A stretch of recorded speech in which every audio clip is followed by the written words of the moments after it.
கரணத்துக்கு உண்டான விலங்கு வந்து புலிங்க.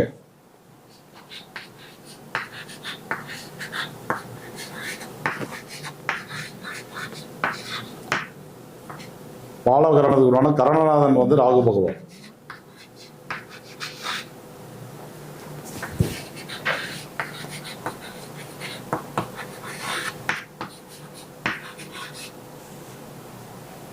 கரணநாதன் வந்து ராகு பகவான். அதே போல கரணத்துக்கு உண்டான விலங்கு வந்து புலி. பாலவ கரணத்துக்கு உண்டான அதிதேவதை வந்து குரு பகவான்.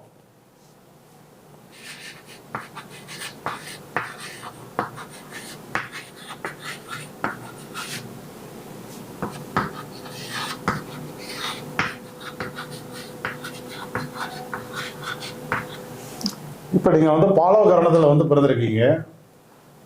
உங்களுடைய கரணநாதன் யோக பலனை தரக்கூடிய நிலையில் இருந்தால் நீங்கள் வந்து பார்த்தீங்கன்னா டெக்னிக்கல் லைனு, சாஃப்ட்வேர்ஸு, வெளிநாடு, பெட்ரோலியம், கேஸு, வெடிபொருள் சம்மந்தப்பட்ட விஷயங்கள், அதே போல் அரசியல், மீடியா துறை, இந்த மாதிரி விஷயங்கள்லாம் வந்து நிறைய யோக பலனை வந்து நீங்கள் வந்து அனுபவிக்கிறோம்.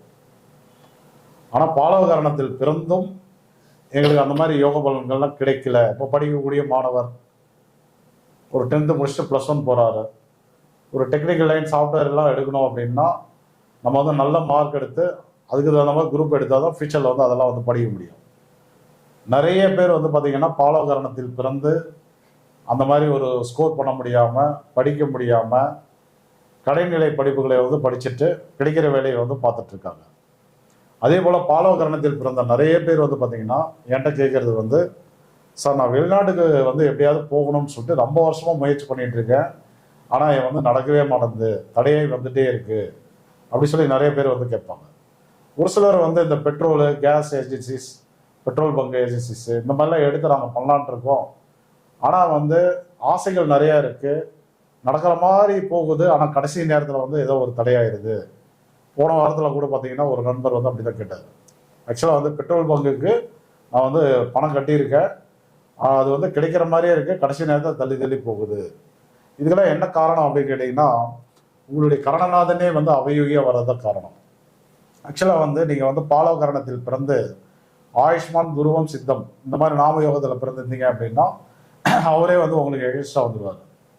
ஸோ அது மட்டும் கிடையாது, ஆக்சுவலாக வந்து உங்களுடைய கரணநாதன் வந்து ஒரு தீசுனிய வீட்டில் இருக்கார், முடக்கு வீட்டில் இருக்கார், அது தீசுனிய நட்சத்திரம், முடக்கு நட்சத்திரம், இப்படிலாம் போய் மாட்டிக்கிட்டாரு அப்படின்னா அந்த கரணநாதனால் யோக பலன் வந்து தர முடியாது. ஸோ அதான் வந்து காரணம். அப்போ அந்த கரணநாதனுக்கு உண்டான பரிகாரங்களை வந்து நம்ம வந்து பண்ணணும். அப்படி பண்ணும்போது தான் அந்த தோஷம் வந்து நிவர்த்தி அடைந்து அதன் பிறகு அவரால் கிடைக்கக்கூடிய யோக பலன்கள்லாம் முழுமையாக உங்களுக்கு வந்து கிடைக்க ஆரம்பிக்கும். இப்போ இந்த பாலவ கரணத்தில் இன்னொரு பிரச்சனை என்ன அப்படின்னு கேட்டிங்கன்னா, அவரே நோயை தரக்கூடிய கிரகமாக வந்துருச்சுன்னு வச்சுக்கோங்களேன். இப்போ அவருடைய நட்சத்திரம், ராகுடைய நட்சத்திரம் வந்து திருவாதிரை, சுவாதி, சதயம், இது 3 அவருடைய கண்ட்ரோலில் இருக்கக்கூடிய நட்சத்திரங்கள். இப்போ திருவாதிரை பிரச்சனை இல்லை, அது வந்து கழுத்து பகுதியை குறிக்கக்கூடிய ஒரு நட்சத்திரம். அதில் ஏதாவது வியாதிகள், வலிவேதனைகள் வந்தால் கூட நம்ம வந்து பொறுத்துக்கலாம். ஆனால் இந்த சதய நட்சத்திரம் இருக்குது பாருங்கள், அது வந்து இந்த கும்ப வீட்டில் வர்றதுனால குறிப்பாக வந்து இந்த முழங்கால் பகுதியில் நிறைய வலிவேதனைகளையும் பிரச்சனைகளையும், முழங்காலில் வந்து அறுவை சிகிச்சைகள் நடத்தக்கூடிய ஒரு வாய்ப்பையும் வந்து உருவாக்கிறோம். ஸோ முழங்கால் என்பது வெரி வெரி இம்பார்ட்டண்டான ஒரு பாகம். அதை விட மிக சிறப்பு, அதை விட மிக பலமானது என்ன அப்படின்னு கேட்டிங்கன்னா சுவாதி நட்சத்திரம். சுவாதி நட்சத்திரம் வந்து ஆணாக இருந்தாலும் பெண்ணாக இருந்தாலும் பார்த்தீங்க அப்படின்னா பிறப்புறுப்பு சம்பந்தப்பட்ட ஒரு விஷயங்கள். ஸோ அதில் குறைபாடுகள் வரும்போது நிறைய பேருக்கு வந்து குழந்தை பாக்கியம் என்பது மறுக்கப்படுகிறது. இதுக்கெல்லாம் என்ன காரணம் அப்படின்னா, ஆக்சுவலாக வந்து பாலவ கரணத்தில் பிறந்தவர்களுக்கு, நாகவ கரணத்தில் பிறந்தவர்கள்லாம் வந்து குழந்தை புத்திர பாக்கியத்தில் எந்தவித தடைகளும் வந்து வரக்கூடாது, அப்படி ஒரு யோகத்தில் வந்து பிறந்தவர்கள். ஆனால் அந்த கரணநாதனே வந்து கெடுபலனை தரக்கூடிய நிலையில் இருக்கிறதுனால நிறைய பேருக்கு வந்து பார்த்தீங்கன்னா குழந்தை பிறப்பு என்பது கிடைக்காம போயிடுது. மேஷ லக்னத்துக்கு 7ஆம் இடம் வந்து துலாம் வீடு. துலாம் வீட்டில் வரக்கூடிய ஒரு முக்கியமான நட்சத்திரம் வந்து சுவாதி நட்சத்திரம். அந்த நட்சத்திரம் கெட்டு போகும்போது என்ன ஆகும் அப்படின்னா, கல்யாணத்தில் மிகப்பெரிய தடைகள் வந்து உருவாகிட்டு வந்துட்டே இருக்கும். நம்ம வந்து காரணத்தை வந்து பார்த்தீங்கன்னா ஏதோ ஒரு கிரகத்தில் வந்து தேடிட்டு இருப்போம். குரு அங்கே இருக்காரு, கேது அங்கே இருக்காரு, சுக்கிரன் இங்கே இருக்குது, கலஸ்தர தோஷம், செவ்வாய் தோஷம் அப்படின்னு தேடிட்டு இருப்போம். ஆனால் வந்து பார்த்தீங்க அப்படின்னா அந்த 7ஆம் இடத்தில் வரக்கூடிய அந்த சுவாதி நட்சத்திரத்தில் ஏதோ கிரகம் அமர்ந்துருச்சு அப்படின்னா கல்யாணமே நடத்தவே வந்து விடாது, இல்லற சுகத்தை அனுபவிக்க விடாது, குழந்தை பிறப்பை வந்து மறுக்கும். நீங்கள் டெஸ்ட் எடுத்து பார்த்தீங்கன்னா கூட ரிப்போர்ட் வந்து கிடைக்காது உங்களுக்கு சரியா. அப்படிதான் வந்து பார்த்தீங்க அப்படின்னா போன வாரத்தில் ஒரு பேருக்கு வந்து குழந்தை இல்லை. நான் வந்து கேட்குறேன், உங்களுக்கு வந்து உயிரணுக்கள் உற்பத்தியில் வந்து பிரச்சனை இருக்கு அப்படிங்கிறேன். இல்லை சார், நான் வந்து எல்லா டெஸ்ட்டுமே எடுத்துகிறேன், எனக்கு எதுவும் கம்ப்ளைண்ட் இல்லை அப்படி சொல்லி ரிப்போர்ட் வருது அப்படிங்கிறது. அதுபடி கிடையாது. ஆக்சுவலாக வந்து ராகு பகவான் ஒரு நோயை தரும்போது அந்த நோயை வந்து மறைச்சி வச்சுக்குவார். ஆக்சுவலாக வந்து இந்த ஸ்கேனு, மைக்ரோ ஸ்கேனு, எக்ஸ்ரே இதெல்லாம் வந்து காட்டி கொடுக்க மாட்டான். அப்போ வந்து நான் என்ன சொன்னேன் அப்படின்னாக்கா, இல்லைங்க உங்களுக்கு பிரச்சனை இருக்குது, நீங்கள் வந்து இந்த மெடிசன் சாப்பிடுங்க, கண்டிப்பாக வந்து சரியாகும் அப்படின்னு சொல்லியிருக்கேன். அதே போல் நிறைய பேருக்கு சொல்லி குழந்தை பாக்கியமும் வந்து கிடைச்சிருக்கு. இவருக்கும் கண்டிப்பாக வந்து கிடைக்கும். சரிங்களா? அப்பேற்பட்ட இந்த ராகு தோஷத்தை ஆக்சுவலாக வந்து பாலகரணத்தில் பிறந்த அன்பர்கள் அந்த கரணநாதனுடைய தோஷத்தை வந்து நிவர்த்தி பண்ணீங்க அப்படின்னா தான் உங்கள் வாழ்க்கையில் வந்து ஒரு மாற்றங்களை வந்து நீங்கள் வந்து சந்திக்க முடியும். இப்போ நீங்கள் வந்து போக வேண்டிய கோவில் வந்து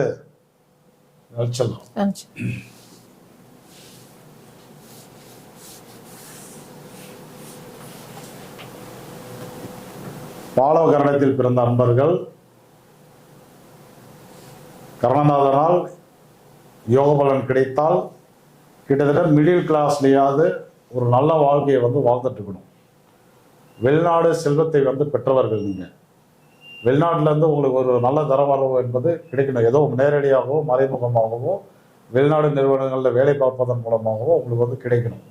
அப்படிலாம் எங்களுக்கு இல்லை, நாங்கள் வந்து கடனில் போய் மாட்டிக்கிட்டோம் அல்லது வந்து கடைநிலையில் வந்து ஒரு கஷ்டப்படக்கூடிய ஒரு வாழ்க்கையை வந்து வாழ்ந்துட்டுருக்கோம், எங்களுக்கு வெளிநாடு போகணுன்னு ஆசைப்படுறோம், நடக்க மாட்டேங்குது, அப்படிலாம் உங்களுக்கு வந்து பிரச்சனைகள் இருந்தது அப்படின்னா நீங்கள் வந்து போக வேண்டிய கோவில் வந்து ஓமாம்புலியூர். ஓமாம்புலியூரில் இருக்கக்கூடிய வியாக்கரபுரீஸ்வரர். ஆக்சுவலாக புலிக்கால் முடிவர்னு சொல்லுவாங்க. வியாக்கரர் அப்படின்ற புலிக்கால் முடிவர் வந்து வியாக்கரபுரீஸ்வரர். வியாக்கரபுரீஸ்வரர்.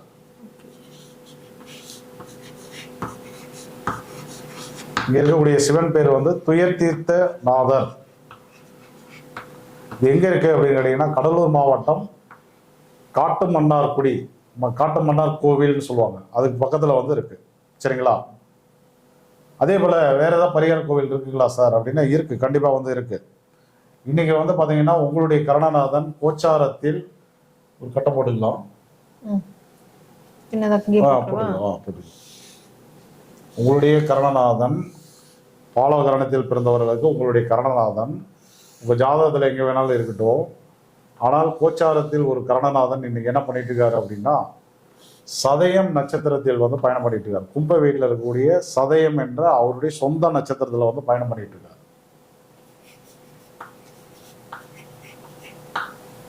இந்த சதயம் என்பது திருவாதிரை சுவாதி சதயத்துக்கு திரிகோண நட்சத்திரங்கள். ஸோ நிறைய பேருக்கு வந்து பார்த்தீங்கன்னா குழந்தை பிறப்புல பாதிப்புகள் வந்து இருக்குது. வெளிநாடு போக முடியாமல் தடுமாறிட்டு இருக்காங்க. வெளிநாடுக்கு பணம் கட்டி இழந்தவர்கள்லாம் நிறையா இருக்குது. இப்போ வந்து இந்த இடத்துல வந்து ராகு பகவான் வந்து பார்த்தீங்கன்னா செப்டம்பர் மாதம் வரை இருக்கார்.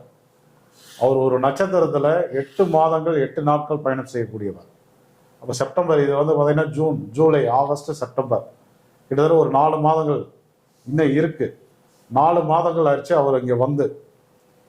உங்களுடைய கரணநாதன் சதய நட்சத்திரத்துக்கு வந்து 4 மாதங்கள் வந்து முடிஞ்சிருக்கு. நிறைய பேருக்கு வந்து பார்த்தீங்கன்னா ஏகப்பட்ட தொல்லைகள். குறிப்பாக வந்து கடக லக்னத்தில் பிறந்தவர்களுக்கு, கடக லக்னத்தில் பிறந்தவர்கள்லாம் வந்து பார்த்தீங்கன்னா 8ஆம் இடமா வந்திருக்கு. அந்த கடக லக்னம், சிம்ம லக்னம், அதே போல் விருச்சிக லக்னம், இதுக்கெல்லாம் வந்து என்னன்னா மரணத்துக்கு இணையான துன்பங்கள் வந்து நடந்துட்டு இருக்கு நிறைய பேருக்கு. குறிப்பாக வந்து பார்த்தீங்கன்னா யாருக்கெல்லாம் இந்த ராகு தசை சனி புத்தி, சனி தசையில் ராகு புத்தி இதெல்லாம் யாருக்கு நடந்துட்டு இருக்கோ அவர்களுக்கெல்லாம் வந்து பார்த்தீங்கன்னா விபத்துக்கள், மரணத்துக்கு இணையான துன்பங்கள் வந்து ஆக்டிவேட்டில் இருக்குது. சரிங்களா? அவ்வளோ கொடுமையான பலன்கள் எல்லாம் அந்த இடத்துல வந்து கொடுத்துட்டு இருக்காரு. பாலவ கரணத்தில் பிறந்த நிறைய பேருக்கு அந்த குடும்பம் வந்து நடந்துட்டு இருக்கு. அப்போ அந்த கரணத்துக்கு உண்டான தோஷத்தை வந்து அவர் வந்து சதயத்தில் போயிட்டு இருக்காரு இல்லையா, அந்த தோஷத்தை வந்து நீங்கள் நிவர்த்தி பண்ணணும் இல்லையா. அப்போ சதயத்துக்கு என்ன கோவில் அப்படின்னா சதயத்துக்கு வந்து தலவிருச்சம் வந்து கடம்ப மரம். அப்போ கடம்ப மரம் தலவிருச்சகமாக இருக்கக்கூடிய ஸ்தலங்களை நம்ம வந்து சதயத்துக்கு உண்டான பரிகார கோவில பயன்படுத்திக்கலாம். இதில் மிக சிறந்த ஆலயம் எது அப்படின்னு கேட்டீங்கன்னா மேலக்கடம்பூர் அமிர்தகடேஸ்வரர். அந்த கோவிலுடைய தலவிருஷம் வந்து கடம்ப மரம். அதே போல முசிறியில் இருக்கக்கூடிய சந்திர மௌலீஸ்வரர். இந்த கோவிலையும் பார்த்தீங்க அப்படின்னாக்க கடம்ப மரம் தான் வந்து தலை விஷயமா இருக்கு. இந்த 2 கோவிலும் வந்து சதயம் நட்சத்திரத்துக்கு உண்டான மிக சிறந்த பரிகார கோவில். அதே போல இந்த ராகுனுடைய காரகத்தில் நீங்க பாலகரணத்திலே பிறக்கல, ராகுவுடைய காரங்கள் என்னென்ன? ராகுவுடைய காரங்கள் என்னென்ன அப்படின்னா அதிகப்படியான கோபம், அதிகப்படியான சண்டை சச்சரவுகள், வெட்டுக்குத்த அளவுக்கு வந்து போறது, திருடு போறது, கற்பழிப்பு. ஸோ வந்து இன்னைக்கு பார்த்தீங்கன்னா கோயம்புத்தூர்ல கூட ஒரு பெண்ணுக்கு வந்து அந்த மாதிரி நடந்தது. அந்த ஜாதகத்தை எடுத்து பார்த்தீங்க அப்படின்னா கண்டிப்பாக ராகு பகவான் நெகட்டிவாக இருப்பார். இந்த நெகட்டிவாக இருப்பவர்களுக்கு தான் வந்து இந்த மாதிரி கொடுமைகள்லாம் வந்து நடக்கும். அதே போல் நல்ல வசதியாக இருப்போம், திடீர்னு பார்த்தீங்கன்னா பெரிய இழப்புகள் வந்து நடுத்தெருவுக்கு வந்துடுவோம். இந்த மாதிரி வேலையெல்லாம் ராகு பகவான் தான் பார்த்து விடுவார். அதே போல் அரசியலுக்கு போகிற ஆசையை வந்து தூண்டிவிட்டு இருக்கிற பணத்தெல்லாம் வந்து செலவு பண்ணிவிட்டு கடைசியில் வந்து பார்த்தீங்கன்னா தோல்வியும் கொடுத்து கொண்டு வந்து வீட்டில் வந்து உட்கார வச்சுருவாங்க. இந்த ராகுவால் ஏதாவது மொத்தம் ஜோதிடத்தில் வந்து 9 கிரகங்கள், சூரியன், சந்திரன், செவ்வாய், புதன், சுக்கிரன், சனி, ராகு, கேது, இந்த 9 கிரகங்கள். இந்த 9 கிரகங்கள்ல நெகட்டிவா 9 கிரகங்கள்ல யாரு வந்து இருந்தா அதிக கெடுபலன் தருவாங்க அப்படின்னா என்னுடைய அனுபவத்தில் வந்து இருக்கிறதுலே ரொம்ப ரொம்ப மோசமான கிரகமே வந்து ராகு பகவான் தான். ஸோ அவர் தரக்கூடிய நம்ம வகுப்புகள் நடத்தும்போது பார்க்குறோம் இல்லையா, எவ்வளோ ஜாதகங்கள் பார்க்குறோம் நம்ம. அவர் வந்து கெட்டுப்பலன் தரக்கூடிய நிலையில் மட்டும் இருந்துட்டாரு அப்படின்னா அவர் நம்மளால தாங்கிக்க முடியாத அளவுக்கு வந்து இழப்புகளை வந்து உருவாக்குறாரு. குறிப்பாக வந்து இந்த மேட்ரு, இந்த செய்வினை, ஏவல், பில்லி சூனியம், மாந்திரிகம், கண்டிஷ்டி, இந்த மாதிரி பிரச்சனைகளுக்கு உண்டான கிரகமும் அதே வந்து ராகு பகவான் தான். இந்த பேய் பிசாஸ் பிடிக்கிறது அதுவும் வந்து ராகு பகவான் தான். ஸோ அது வந்து சந்திரனோட சேர்ந்தது அப்படின்னா பைத்தியம் பிடிக்க வச்சிடும் ஒரு மனிதரை. சூரியன் அதாவது சந்திரன் ராகு சேர்க்கை இருந்ததுன்னா பைத்தியம் வந்து பிடிச்சிடும் ஒருத்தருக்கு. நெகட்டிவாக இருக்கும்போது பாசிட்டிவாக இருந்தால் ஒன்றும் ஆகாது. பாசிட்டிவாக இருந்தால் ஏதோ ஒன்று பேசிகிட்டே இருப்பாங்க, தெரிவிக்காது. ஆனால் நெகட்டிவாக இருந்தது அப்படின்னா மென்டல் ஆகி விட்டுரும். ஸோ அந்த மாதிரி ஒரு கிரகம். அப்போ நீங்கள் என்ன பண்ணணும் அப்படின்னா ஓமம்புடியூரில் இருக்கக்கூடிய வியாக்கரபுரீஸ்வரர், அப்படி இல்லை அப்படின்னா மேலக்கடம்பூர் அமிர்தகடேஸ்வரர், அப்படியே இல்லை அப்படின்னா முசிறியில் இருக்கக்கூடிய சந்திரமௌலீஸ்வரர், இந்த மாதிரி இடங்களில் போயிட்டு நீங்கள் வந்து பரிகாரம் பண்ணுறது மிக சிறப்பு. ஸோ அது மட்டும் கிடையாது, நீங்கள் வந்து சிதம்பரம் தில்லை நடராஜரையும் பரிகாரத்துக்கு பயன்படுத்திக்கலாம். அந்த சைடு எங்களுக்கு பக்கமாக இருக்குது அப்படின்னா சிதம்பரம் தில்லை நடராஜரையும் வந்து பயன்படுத்திக்கலாம். ஆனால் இதில் ஒரு கண்டிஷன் என்ன அப்படின்னா இந்த மாதிரி இடங்களில் பரிகாரங்கள் நீங்கள் பண்ணும்போது, குறிப்பாக வந்து பாலவகரணத்தில் பிறந்த அன்பர்கள் பரிகாரம் பண்ணும்போது நீங்கள் என்ன பண்ணணும், சிறு செண்பக மலரில் அர்ச்சனை செய்ய வேண்டும். சிவனுக்கும் சரி தாயாருக்கும் சரி கம்பல்சரி வந்து சிறு செண்பக மலரை வந்து பயன்படுத்தி அர்ச்சனை வந்து பண்ணணும். என்ன சார் இது, இந்த ரூல் எதனால அப்படின்னு கேட்டிங்கன்னா இது வந்து உங்களுடைய கரணத்துக்கு உண்டான மலர், அது கரணத்துக்கு உண்டான மலர். அந்த மலரில் நீங்கள் வந்து அர்ச்சனை பண்ணும்போது தான் அந்த தோஷம் வந்து டக்குன்னு உங்களுக்கு வந்து நிவர்த்தி அடையும். சரிங்களா? இப்போ அடுத்தது வேறு எதாவது பண்ணலாங்களா சார் அப்படின்னா சேமியாவில் செய்த பாயாசம். ஆக்சுவலாக வந்து பாயாசம் வந்து பண்ணுவோம். ஒரு சிலர் வந்து சேமியா போடாமல் ஜவ்வரிசி மட்டும் போட்டு பாயாசம் பண்ணுவாங்க. ஒரு சிலர் வந்து பாசிப்பருப்பில் வந்து பண்ணுவாங்க. ஒரு சிலர் வந்து பால் மட்டும் பண்ணுவாங்க, இளநீரில் பண்ணுவாங்க. நிறைய விதமான பாயாசங்கள் இருக்குது. நீங்கள் எதை வேணாலும் பண்ணிக்கோங்க. ஆனால் அதில் கண்டிப்பாக நீளமாக இருக்கக்கூடிய சேமியா கண்டிப்பாக வந்து இருக்கணும். அந்த சேமியா வந்து என்னென்னா ராகுனுடைய அம்சம். அந்த சேமியா போட்டு பாயாசம் பண்ணி அந்த கோயிலில் போயிட்டு வரக்கூடிய பக்தர்களுக்கு நைவேத்தியம் பண்ணிட்டு தான தர்மம் கொடுத்தீங்க அப்படின்னா உங்கள் பாலவகரணத்துக்கு உண்டான தோஷங்கள் வந்து உடனே வந்து நிவர்த்தி அடையும். அடுத்தது வந்து என்னன்னாக்க, இந்த கோவிலுக்கு வந்து போகும்போது ஒரே ஒரு ரூல் என்ன அப்படின்னா, ஆக்சுவலாக வந்து போகும்போது பாலவக்கரணம் பாசிட்டிவா ஒரு நல்ல ஒரு யோக பலனை தரக்கூடிய நிலையில் வர மாதிரி வந்து பார்த்துக்கோங்க. சப்போஸ் அந்த மாதிரி கிடைக்கல அப்படின்னாக்க, உங்களுக்கு எடுக்க தெரியல அப்படின்னா வெள்ளிக்கிழமையை வந்து பயன்படுத்திக்கலாம். வெள்ளிக்கிழமையில இந்த பரிகாரத்தை பண்ணீங்க அப்படின்னா நல்ல ரிசல்ட் வந்து கிடைக்கும். சரிங்களா? ரைட். இப்போ 2 கரணங்கள் வந்து நம்ம வந்து பார்த்தாச்சு. சேனலே பார்க்கக்கூடிய நேர்கள் நிறைய பேர் வியூவர்ஸ் இருக்கீங்க. ஆனா லைக் வந்து ரொம்ப கம்மியா வந்திருக்குங்க. கொஞ்சம் லைக் பண்ணுங்க. 20 பேர் தான் லைக் பண்ணிருக்கீங்க. வியூவர்ஸ் வந்து 142 பேர் பாக்குறீங்க. ப்ளீஸ், உங்க ரொம்ப முக்கியமான தகவல் இது வந்து எங்கேயும் கிடைக்காது உங்களுக்கு. அற்புதமான தகவல். வேற எந்த இடத்துலயும் வந்து உங்களுக்கு கிடைக்காது. கண்டிப்பா லைக் பண்ணிட்டு பாருங்க, தெரிஞ்சவங்களுக்கு ஷேர் பண்ணுங்க, அவங்களுக்கு ரொம்ப பயனுள்ளதா இருக்கும். ஸோ குருஜி வந்து ரொம்ப முக்கியமான ரகசியங்கள் எல்லாம் வந்து கரண ரகசியங்கள் எல்லாம் அவங்க வந்து சொல்றாரு. இதெல்லாம் வந்து கிளாஸ்ல எடுக்கக்கூடிய சப்ஜெக்ட். இது வந்து நம்ம நேர்களுக்காக வந்து கொடுக்குறாங்க, இலவசமா நம்ம கொடுக்குறோம், அங்கே பயனடையட்டும் அப்படிங்கிறதுக்காக கொடுக்குறோம். ஸோ பார்க்கக்கூடிய நேர்கள் வந்து சேனலை சப்ஸ்கிரைப் பண்ணுங்க, லைக் பண்ணுங்க. நான் 20 பேர் தான் லைக் பண்ணியிருக்கீங்க. ஸோ உங்கள் லைக் வந்து நான் எதிர்பார்க்குறேன். ஸோ எல்லாரும் என்னோட ரிக்வெஸ்ட் லைக் பண்ணிட்டு பாருங்க. ஓகே, இப்போ அடுத்த கரணம் வந்து கௌலவ கரணம்.